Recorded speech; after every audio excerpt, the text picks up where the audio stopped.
Let's blow up a stereotype, a myth. I'm going to do a lot of these. So here is this claim that the US has spent trillions on welfare and all we are left with are collapsing inner cities and dependent people. No mention of rural poverty. So what's the truth? This is from the last United States Census 2020. The United States Census Bureau reported that the poverty rate in metropolitan urban areas was 11%, while in non-metropolitan rural areas it was 14.1%. This indicates that rural areas experienced a higher poverty rate compared to urban areas during that year for 2020. So that difference is 28% higher actually in rural areas with rural poverty, opioid addiction, unemployment, lack of opportunity, clear problems. But it's not just an inner city problem. It is a problem in other areas of the country, including rural areas.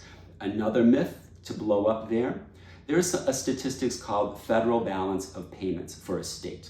That metric is the taxes paid by the state and then the federal spending received. So the total federal tax revenue collected from individuals and businesses within a state, taxes paid, and then the federal spending received, all forms of federal expenditures directed to the state, such as federal grants and aid, Social Security, Medicare payments, federal employment and procurement spending, other federal programs. So that's the balance of payment.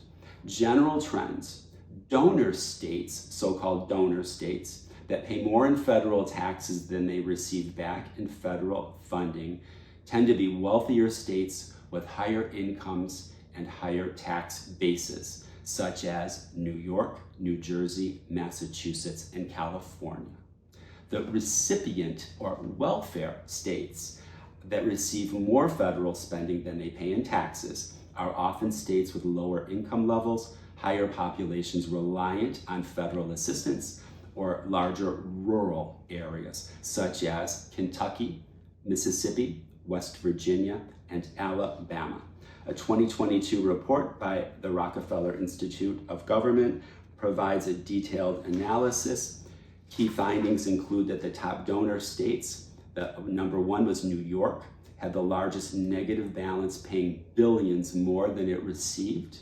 The top recipient states were Kentucky and West Virginia, receiving significantly more federal spending relative to what they contributed in taxes.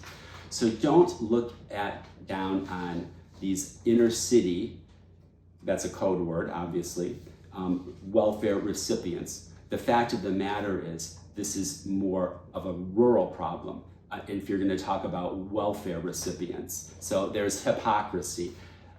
Blowing up myths and pointing out hypocrisy. Stay tuned for more. There is an endless supply.